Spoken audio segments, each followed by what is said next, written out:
오늘 하나님께서 저와 여러분에게 주시는 말씀은 신약성경 히브리서 5장 11절에서 14절 말씀입니다. 제 성경 358페이지에 있습니다. 우리 한번 다 같이 성경 함께 찾아봤으면 좋겠습니다. 히브리서 5장 11절에서 14절 말씀 한 절씩 교도하겠습니다. 멜기세덱에 관하여는 우리가 할 말이 많으나 너희가 듣는 것이 두나무로 설명하기 어려우니라. 내가 오래되었으므로 너희가 마땅히 선생이 되었을 터인데 너희가 다시 하나님의 말씀에 초보에 대하여 누구에게서 가르침을 받아야 할 처지이니 단단한 음식을 먹고 젖이나 먹어야 할 자가 되었다. 이는 젖을 먹는 자마다 어린아이니 의의 말씀을 경험하지 못한 자여. 단단한 음식은 장성한 자의 것이니 그들은 지각을 사용함으로 몇 달을 가다가 사를 분별하는 자들이니라. 네, 오늘 히브리서 5장 말씀을 같이 읽었는데요. 어떤 말씀인지 조금 이해가 되시나요? 제가 예전에 TV를 보다가 리모컨을 이렇게 돌리다가 한 영상을 봤어요. 이제 다큐멘터리 같은 되게 뭐 인생극장 그런 식의 영상이었는데 이제 한 아이가 나와요. 근데 부모님이 있고 아주 조그만 아이가 있는데 저는 굉장히 어린 줄 알았는데 거의 한 진짜 애기예요, 봤을 때. 근데 그때 나이가 뭐 초등학교 4학년, 5학년, 그러니까 질병 어떻게 보면 장애를 가지고 있는 거죠. 자라지 않는 그 아이. 그래서 저는 몰랐는데 그런 증후군이 있더라고요. 뭐 외소증후군 뭐 그런 게 있더라고요. 그래서 보니까 아이가 다른 또래 친구들에 비해서 몸이 좀 어느 정도 자라다가 자라지가 않고 생각도 다른 친구들에 비해서 조금 떨어지고 뭐 이해도 떨어지고 그런 뭔가의 장애를 가지고 살아가는데 의사가 그 부모님께 그러더라고요. 이제 이 아이를 키우는 게 부모님에게 있어서는 엄청난 짐이 될 것이다. 그거에 대해서 각오를 하십시오. 이렇게 이야기를 하는데 부모가 틀 자녀잖아요. 열 손가락 깨물어서 안 아픈 게 없다고 하는데 뭐라도 가르쳐 보려고 이제 이 친구가 잘 막 더디고 하니까 막 이것저것 하는데 뭐 하는데도 막 땀을 뻘뻘 흘리면서 되게 어려워해요. 힘들어하고 막 주저앉고 그걸 보는 부모님의 가슴은 이제 미어지는 거죠. 계속 울고 부모님도 울고 같이 아이 껴안고 울고 하는데 그 아이가 그 조금이라도 아이가 얼마나 기특한지 몰라요. 이제 진짜 애가 기특해요. 근데 조금이라도 그 부모님의 마음을 덜어드리고자 굉장히 열심히 또 해요. 그 배우는 거를 하는데 진짜 보면서 저는 이제 라면 먹다가 심심해서 돌리다가 보는데 막 눈물이 막 나는 거예요. 라면 먹다가 얼마나 슬픈지. 이게 사실 저는 부모님 마음을 모르죠. 예. 근데 진짜 상상이 안 갈 정도로 저 부모님은 얼마나 슬플까. 매일매일을 눈물로 보내는 거예요. 그 아이와 함께. 제가 영상 있으면 조금 찾아봐서 이렇게 보려고 했는데 영상을 못 구했거든요. 근데 진짜 슬프더라고요. 저게 부모의 마음인가 싶을 정도로. 그런데 오늘 우리 히브리서 5장 말씀을 보았는데요. 12절에 이렇게 말씀하세요. 때가 오래되었으므로 시간이 많이 지났다는 거죠. 너희가 마땅히 선생이 되었을 터인데 너희가 다시 하나님의 말씀의 초보에 말씀의 기초에 대하여 누구에게서 가르침을 받아야 할 처지이니 단단한 음식은 못 먹고 젖이나 먹어야 할 자가 되었도다. 이 히브리서 편지를 받는 그 독자들에게 이렇게 이야기를 하는 거예요. 복음을 듣고 신앙생활을 시작한 지 꽤 되었는데 너네들이 방금 제가 처음에 말씀드린 것처럼 뭔가 자라지 않는 그 아이의 모습처럼 성장하지도 않고 자라지도 않고 그 모습 그대로 있어야 되는 거죠. 선생이 되어서 이 말씀을 가르치고 양육하고 해야 되는데 오히려 복음의 기초의 말씀을 들어도 이해를 못하는 상황이라는 그거에 대해서 경고를 하시는 거예요. 근데 이 말씀을 듣는데 이 말씀을 보는데 처음에는 굉장히 마음에 찔리더라고요. 뭔가 마음에 채찍같이 막 고중하는 것 같았어요. 근데 그 영상을 보면서 또 이 말씀을 보면서 하다 보니까 그게 아니라 진짜 부모의 마음으로서 어떻게 보면은 하나님이 우리 아버지 되신 하나님이 나를 보았을 때 우리를 보았을 때 그런 모습이지 않을까. 뭔가 잘하지 않는 가슴이 아픈 거죠. 하나님의 입장에서는 그 부모의 마음으로 눈물이 나는 거예요. 우리가 신앙생활을 수십 년을 해도 어린아이와 같이 잘하지 않는 어린아이처럼 자꾸만 자기가 원하는 것을 요구하고 투정하고 불평하고 그렇게만 우리가 신앙생활을 한다면은 하나님이 보실 때는 가슴 아픈 거죠. 얼마나 가슴 아프겠어요. 그 부모님도 그러는데 부모님들도 그 자녀들을 보면서 그렇게 느낄 건데 그런데 그 모습이 저의 모습이에요. 내 모습이에요. 이번 주는 제가 좀 그런 생각들이 많이 들었거든요. 뭔가 죄송한 말씀이지만 제 어머니랑 이렇게 이야기를 하는데 괜히 진짜 불효자 같은 생각이 드는 거예요. 괜히 불효자가 맞는데 사실 막 너무 막 미안하고 벌써 막 이렇게 내가 어느새 이렇게 나이를 죄송합니다. 서른은 뭐 몇 살 먹고 하는데 뭐 했지? 부모님께 뭐 하나 한 게 없는 거예요. 그런 막 생각들이 드는데 오늘 이 말씀을 보면서도 그런 생각들이 계속 겹치더라고요. 하물며 하나님의 입장에서는 어떨까? 나를 보는데 신앙이 잘하지가 않아요. 그러면서 되게 미스테리한 질문인 거죠. 왜 우리가 신앙생활을 그렇게 오래도록 하고 교회를 다니는 횟수가 그렇게 깊어가는데 왜 신앙이 안 자라날까? 오늘 말씀 주제가 그거예요. 잘하지 않는 신앙. 왜 우리 신앙은 잘하지가 않을까? 그래서 예를 들어서 우리가 아주 어떤 일을 해도 1, 2년만 해도 그 손에 익숙해지잖아요. 그래서 다른 사람이 오면 그거에 대해서 막 가르쳐 주기도 하고 이렇게 해라 저렇게 해라 하는데 일도 1, 2년이면 우리가 금방 익숙해지고 배우고 다른 사람을 가르치는데 이상하게 신앙생활은 그게 안 되는 거예요. 복음의 말씀을 가르치지 못하고 있어요. 이상하게 신앙생활 우리가 10년, 20년을 해도 남을 돕지를 못하는 거예요.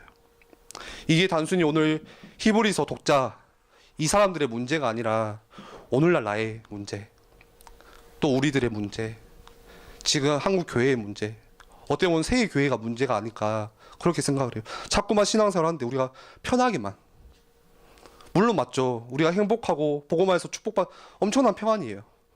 근데 자꾸만 우리가 불편함을 싣고 성경에서는 십자가 때문에 우리가 십자가를 지어기도 해야 되는데 자꾸 내 편안함을 위해서, 내 만족함을 위해서, 내 유익함을 위해서 그렇게 가는 거죠. 그러면서 13절에 이는 젖을 먹는 자마다 어린아이니, 의의 말씀을 경험하지 못한 자예요. 어린아이니. 어떤 다른 영어 성경을 보니까 이 어린아이가 어느 정도 어리냐면은 그냥 갓난 애기예요. 예. 그러니까 부모님이 이렇게 돌보고 끼워안고 다니는 그런 애기. 그런데 오늘 몇 가지를 살펴볼게. 어린아이의 특징이 몇 개가 있잖아요. 예? 굉장히 많지만은 그 중에서 하나가 아무리 설명을 잘 해줘도 아기들은 이해를 잘 못해요. 예를 들어서 제 이제 사촌 이렇게 꼬마애기가 엄청 많아요. 제 어머니 그 친척 중에 애기들이 많은데 이제 보면은 저한테 계속 맛있는 거 사달라 그래요. 뭐 로봇 사달라, 뭐 또봇 사달라, 막 사달라 그래요. 근데 돈이 있으면 사주겠지만 돈이 없죠. 그래서 이제 말을 돌리는 거죠. 아, 삼촌이 지금 이제 시간도 늦었고 가면은 이제 가게 문 닫았으니까 내일 삼촌이 사주던지 다음에 올 때 사줄게 이렇게 설득을 해줘요. 근데 그거를 이해를 못 하는 거예요. 계속 그냥 내 달라, 뭐 돈 줘라 이제 막 이렇게 선을 벗어나는 거죠. 근데 딱 그거예요. 아무리 설명을 해줘도 어린아이는 이해를 못 해요. 이해를 할 수가 없어요. 그런데 우리가 신앙생활 하는데도 비슷해요. 어떤 식이냐? 왜 교회는 이런 걸 안 해줘? 그렇게 신앙생활 하는 거예요. 왜 교회는 내 이야기를 안 들어줘? 왜 내 요구를 안 들어줘? 왜 내 의견을 반영을 안 해줘? 어떻게 보면 교회 안에 교회의 사정이 있고 교회의 상황이 있고 교회가 지금 가고자 하는 방향이 있는데 그냥 내 요구대로 돼야 되는 거예요. 그거 전혀 무시하고. 딱 뭐예요? 어린아이 특징인 거죠. 그쵸? 그리고 두 번째로 또 어린아이 특징이 뭐냐? 남을 돕지를 못해요. 짐이 돼요. 오히려. 12절에 이렇게 말씀하세요. 때가 오래되었으므로 신앙생활을 꽤 오래 했다는 거예요. 너희가 마땅히 선생이 되었을 터인데 지금쯤은 너희가 마땅히 선생이 되어서 남을 돕고 가르치는 교사가 되어야 되는데 남에게 복음의 메시지, 기초의 메시지를 들어도 이해를 못한다. 이렇게 말씀하세요. 그리고 또 다른 특징이 아이들 특징이 이런 게 많아요. 분간을 못해요. 무슨 말이냐? 이게 옳은지 이게 그른지 내가 이거를 해야 되는지 안 해야 되는지 이게 선한 건지 악한 건지 전혀 분간할 수가 없어요. 교회 우리 식당에도 아이들 많잖아요. 밖에서 놀라고 지금도 막 뛰어다니거든요. 한 번씩 어디서 구해왔는지 막 젓가락을 막 애들 들고 다녀요. 네. 그러다가 넘어지면은 진짜 이거 위험한 거잖아요. 예. 그리고 막 그거 가지고 막 콘센트 막 쑤시고 다니고 막 저도 어렸을 때 막 쑤시다가 뒤지 맞았거든요. 예. 뭐예요? 분간을 못 하는 거예요. 이걸 해야 되는지 안 해야 되는지. 그런데 14절에 이렇게 말씀하세요. 단단한 음식은 장성왕자의 것이니 그들은 지각을 사용함으로 연단을 받아 선악을 분별하는 자들이니라. 이것과 반대로 장성한 자, 다시 말해서 성숙한 사람들의 특징이 뭐냐? 내가 무엇을 해야 되는지 어린아이와 반대죠. 분간을 할 수가 있다는 거예요. 내가 이거를 해야 되는지 말아야 되는지 이게 선한 건지 악한 건지. 그리고 다른 사람을 세워주고 도울 수 있고 양육할 수 있다는 거예요. 이게 성숙한 사람의 특징이에요. 오늘 성경에 말씀하시잖아요. 그렇다면 오늘 우리가 점검해야겠죠. 나는 지금 어린아이와 같은 신앙인지, 나는 아니면 반대로 성숙한 사람의 그런 신앙생활을 우리가 하고 있는지. 그리고 우리가 오늘 히브리서 말씀을 통해서 중요한 기도 제목을 진짜 붙잡아야 합니다. 뭐죠? 하나님, 혹시 내가 이 어린아이와 같은 모습으로 있다면은 내가 남을 돕고 이해할 수 있고 양육할 수 있고 힘을 줄 수 있는 그런 힘을 주시옵소서. 혹시 교회를 내가 수년간 다녔지만 누구 하나 돕지 못하는 그런 어린아이와 같은 자라지 않는 신앙생활을 하고 있다면은 내게 성숙할 수 있는 힘을 주세요. 우리가 말씀을 통해서 기도 제목을 붙잡아야 돼요. 그렇다면은 질문해야겠죠. 왜 우리가 잘하지 않을까? 왜 우리가 신앙생활을 그토록 오래 하는데 성장하지 않을까? 왜 우리가 교회를 그렇게 많이 다녔는데 남을 돕지를 못할까? 어떻게 해야 될까? 성경 말씀에서는 뭐라고 말씀하시나? 그 답이 오늘 11절 말씀이에요. 멜기세덱에 관하여는 우리가 할 말이 많으나 너희가 듣는 것이 두나무로 설명하기 어려우니라. 멜기세덱에 대하여서는 우리가 할 말이 많으나 뭔가 중요한 이야기를 할 게 너무나도 많은데 전해야 될 이야기가 많은데 그 다음에 뭐라고 말하죠? 너희가 듣는 것이 두나무로 설명하기 어려우니라.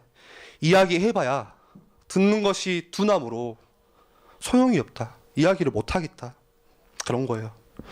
우리가 신앙이 자라지 않는 그 이유가 뭐냐? 방금 말씀한 대로 듣는 것이 둔하다는 거예요. 무슨 말이에요? 말씀은 계속 떨어지는데 말씀을 듣지를 않는 거예요. 말씀을 듣지를 않아요. 왜 신앙생활을 오래 해도 변화가 없고 늘 똑같냐? 말씀을 안 듣기 때문에 그래요. 말씀을 안 들어요. 좀 불편한 말이지만 제가 전해드릴게요. 목사님의 말씀을 듣는데 모르겠어요. 저는 그랬어요. 솔직히 말씀드리면 뭔가 목사님이 이렇게 와서 말씀을 주시는데 제가 그 말씀을 듣는 입장이 아니라 평가하는 입장이에요. 저는 그랬어요. 솔직하게 말씀드리면 오늘 메시지가 길다 짧다, 오늘 메시지가 재미있다 재미없다, 저 목사님이 굉장히 신학적으로 준비를 많이 했네 안 했네, 그냥 평가하는 입장이에요. 말씀을 내 속에 내 안에 내 영혼에 받아들이는 것이 아니라 평가하는 입장이에요. 그래서 히브리서 기자는 뭔가 중요한 이야기를 하려고 권면하다 보니까 권면하기를 몇 번이고 갈등해요. 반복해요. 오늘 말씀처럼 멜기세덱에 대해서 중요한 말이 너무 많은데 너희가 듣는 것이 둔하니까 또 권면하는 거예요. 그게 몇 가지가 나와요. 히브리서 2장 1절에도 나와요. 뭐라 말씀하시냐? 말씀을 듣지만 유념하여 듣지 않으니까 다 흘러 떠내려간다. 말씀이 떨어져 다 흘러 떠내려간다. 그리고 3장에도 나와요. 3장 13절에 말씀이 떨어졌는데 너의 마음이 완고하여 강팍하여서 마치 듣는 사람이 아니라 평가하는 사람이다. 오늘 히브리서 5장에도 나오잖아요. 11절에 말씀이 떨어져도 너희들이 듣지를 않으니까 그냥 흘러 떠내려가는 거예요. 아이처럼 시간만 계속 가는 거예요. 그래서 우리가 중요한 거는 그렇다면은 말씀을 듣는 시스템을 가지셔야 돼요. 우리가 매주 목사님 통해서 강단 말씀을 주셨다면은 내가 그거를 듣고 기록도 해보고 주중에 우리가 묵상하면서 생각도 해보고 그런 시간들이 내게 꼭 있어야 돼요. 그게 말씀을 듣는 거예요. 둔하는 거에서 빠져나오는 길이에요. 우리가 훌륭한 설교가 필요한 게 아니라 말씀을 못 붙잡으니까 잘하지 않는 거예요. 그렇죠? 언제까지 부흥 강사 유명한 목사님의 말씀 쫓아다니실 거예요? 똑같은 하나님 말씀인데요. 동일한 하나님이 주시는 말씀인데요. 목사님의 설교가 짧고 재미없고 그게 아니라 우리가 말씀을 내 영혼에 받아들이지가 않으니까 내 신앙이 자라지가 않는 거죠. 지난주 말씀이죠. 마태복음 7장에 신앙생활을 아주 오래 해도 기초가 모래 위에 놓여 있으니까 금방 무너지는 거예요. 중요한 거는 건물을 높이 올리는 게 중요한 게 아니라 기초가 어디에 있냐. 그게 중요하잖아요. 모래 위에 기초를 세웠냐. 반석 위에 기초를 세웠냐. 신앙생활 30년 했다. 30층에 그 높이 있는 건물을 세웠다고 해도 기초가 모래 위에 있다면은 조심히 세우면 세워지겠죠. 근데 기초가 모래 위에 있으니까 말씀하시잖아요. 비가 내리고 바람이 불고 창수가 나면은 그 무너짐이 심할 것이다. 그런데 반대로 24절에 그러므로 누구든지 나의 이 말을 듣고 행하는 자는, 이 하나님의 말씀을 마음속에 듣고 행하는 자는 그 집을 반석 위에 지은 지혜로운 사람 같으리니. 반대로 그 옆집 사람은 뭐라 그래요? 26절에 나의 이 말을 듣고 행하지 아니하는 자는 말씀을 듣지 않는다는 거예요. 말씀을 듣는 게 둔하다는 거죠. 그 집을 모래 위에 지은 어리석은 사람 같으니 비가 내리고 창수가 나고 바람이 불어 그 무너짐이 심하더라. 말씀을 정리하겠습니다. 우리는 말씀 많이 듣죠. 주일에 교사하시는 분들은 하루에 4번 듣잖아요. 교사 주일 2부, 청년부, 그리고 3부, 또 마침에 지금은 없지만 중대원, 막 5개, 6개. 저도 어렸을 때부터 막 훈련 받다 보니까 수련회 진짜 많이 다니고 집회 메시지 다 듣고 하는데, 우리에게 지금 중요한 거는 이제 그 들은 말씀을 붙잡는 거예요. 지금까지 그냥 듣고 흘러 떠내려갔다면 그 말씀은 내 마음속에 붙잡는 거예요. 나만의 방식대로. 필요하다면 내가 CD를 다운받아서 주중에 들어보기도 하고, 필요하다면 내가 주보에 나온 그 요약본을 다시 봐보기도 하고, 그것도 좋잖아요. 내가 가슴에 묵상해도 좋고. 다윗이 광야에서 쫓기면서 이것만 했는데 하나님께서 역사하시잖아요. 시편에 계속 그런 말씀들이 나오죠. 광야에서 그렇게 떠돌아다니고 그렇게 쫓기고 죽음의 위기 속에서, 그런 상황 속에서 그 어린 시절 사무엘한테 기름 받았던 그 비전, 그 약속, 그거 붙잡으니까 저녁에 누워서도 그 하늘 별을 바라면서도 그냥 기쁜 거예요. 그 죽음의 위기에서도 감사한 거예요. 그러면서 시편 8편에 이렇게 말해요. 여호와 우리 주여, 주의 이름이 어찌 그리 아름다운지요. 이게 감히 죽음의 위기에 있는 사람에게서 나올 수 있는 고백일까요? 그러면서 사람이 무엇이 간대, 주께서 그를 생각하시고 인자가 무엇이 간대, 주께서 그를 돌보시나이까. 내가 지금 되는 것이 하나도 없고 지금 죽음의 위기에 쫓기는 그 상황인데도 나를 생각해 주시니 그 너무 감사하다. 그런 고백들을 하는 거죠. 매일 밤 그렇게 살았어요. 왜요? 자신의 가슴 속에 말씀이 있기 때문에. 내 하나님의 말씀을 듣고 흘러 떠낸 게 아니라 말씀은 담았기 때문에. 기도하겠습니다. 하나님, 우리가 잘하지 않는 그 신앙생활, 하나님 보실 때 너무 가슴 아프고 눈물 흘리시는 그 신앙생활을 벗어나서 정말 하나님께서 원하시는 그 영혼 구원을 향하여서 우리 청년부가 정말 하나님께서 원하시는, 나에게 원하시는, 또 교회에 원하시는, 나의 현장에 원하시는 그 전도와 선교의 그 방향대로 우리가 나아갈 수 있도록 주님 우리에게 힘을 주시고 은혜를 더하여 주시옵소서. 감사드리며 예수 그리스도의 이름으로 기도드렸습니다. 아멘. 주기도문 하시겠습니다.